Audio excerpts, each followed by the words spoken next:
Assalamualaikum warahmatullahi wabarakatuh. Hari ini kita akan membahas tentang ide pokok dan kalimat pengembang pada bacaan yang sudah kalian baca di buku paket. Oke, sudah disiapkan buku paketnya? Perhatikan bacaannya. Silahkan perhatikan paragraf pertama. Pada paragraf pertama, untuk mencari ide pokok, kita harus mencari dulu kalimat utama. Kalimat utama itu apa? Kalimat utama itu adalah sesuatu kalimat yang menjelaskan secara umum dari paragraf tersebut. Misalkan salah satunya di sini. Salah satu ciri dari makhluk hidup adalah bergerak. Secara umum, gerak dapat diartikan berpindah tempat atau berubah posisi sebagai atau seluruh bagian dari tubuh. Makhluk hidup akan bergerak apabila ada rangsangan yang mengenai sebagian atau seluruh bagian tubuhnya. Nah, dari situ kita bisa dapat menyimpulkan kalau pada kalimat pertama itu menjelaskan tentang ciri-ciri makhluk hidup adalah bergerak. Sedangkan kalimat yang lainnya itu menjelaskan ciri-ciri dari makhluk hidup bergeraknya seperti apa? Nah, itu penjelasan. Jadi, kalimat pokoknya itu ada di awal.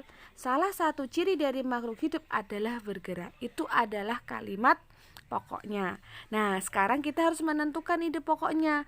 Ide pokoknya apa? Ide pokoknya adalah kesimpulannya dari kalimat pokok. Nah, kebetulan di sini ide pokoknya sama kalimat pokoknya sama. Ya, terkadang ide pokok sama kalimat pokok itu tidak sama, ya. Nah, tapi di sini di teks ini kebetulan sama, ya. Jadi, ide pokok pada paragraf ini adalah salah satu ciri dari makhluk hidup adalah bergerak. Sedangkan untuk kalimat pengembangnya itu adalah secara umum gerak dapat diartikan berpindah tempat atau berubah posisi sebagian atau seluruh bagian dari tubuh. Makhluk hidup akan bergerak apabila ada rangsangan yang mengenai sebagian atau seluruh bagian tubuhnya. Jadi, kedua kalimat itu dikatakan kalimat pengembang karena pengembangan dari ciri-ciri makhluk hidup dalam bergerak. Sudah paham? Kita lanjut pada paragraf kedua. Untuk mencari ide pokok pada paragraf kedua itu sama, kita harus mencari kalimat utamanya dulu. Ya, kalimat utamanya adalah gerak pada manusia dan hewan menggunakan organ gerak yang tersusun dalam sistem gerak. Nah, mengapa dikatakan kalimat utama? Itu dikarenakan dia membicarakan secara umum tentang organ gerak yang tersusun dalam sistem gerak, ya. Sedangkan kalimat pengembangnya yaitu adalah organ gerak berguna untuk berjalan, berlari, melompat, meloncat, memegang, menggali, memanjat, berenang dan sebagainya, ya. Dia adalah kalimat pengembang karena dia mengembangkan dari kegunaan organ gerak.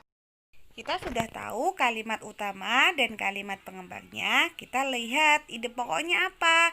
Nah, kita lihat pada kalimat utamanya. Nah, kebetulan di sini juga sama kalimat utamanya dengan ide pokoknya. Ya, gerak pada manusia dan hewan menggunakan organ gerak yang tersusun dalam sistem gerak. Kita lanjut pada paragraf ketiga. Untuk paragraf ketiga ini, kalimat utamanya organ gerak pada hewan dan manusia memiliki kesamaan. Nah, ide pokoknya itu sama seperti kalimat utamanya. Sedangkan untuk kalimat pengembangnya, alat-alat gerak yang digunakan pada manusia dan hewan ada dua macam, yaitu alat gerak pasif berupa tulang dan alat gerak aktif berupa otot.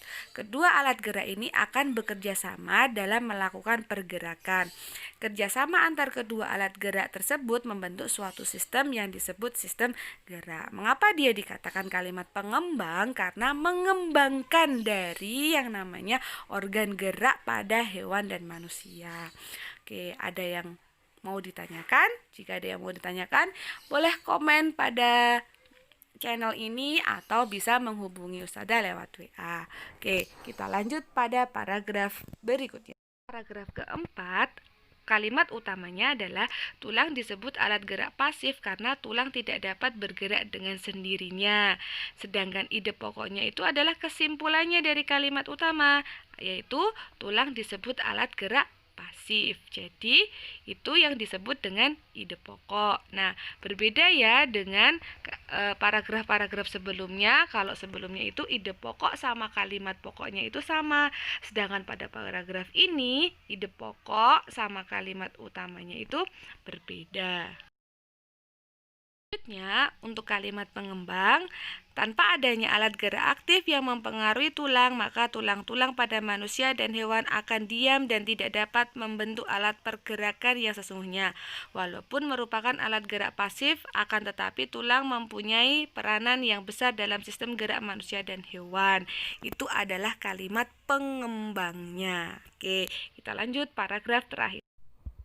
Untuk paragraf kelima, kalimat utamanya adalah otot disebut alat gerak aktif karena otot memiliki suatu senyawa kimia yang membuatnya dapat bergerak. Sedangkan ide pokoknya adalah otot disebut alat gerak aktif. Untuk kalimat pengembangnya, pada saat otot yang menempel pada tulang bergerak, otot tersebut akan membuat tulang bergerak. Bagaimana? Sudah paham belum dengan gagasan pokok, ide pokok, ataupun kalimat pengembang? Oke, setelah Ustadzah koreksi hasil yang kemarin, ternyata kalian masih belum menuliskan ide pokoknya, hanya menuliskan kalimat utamanya.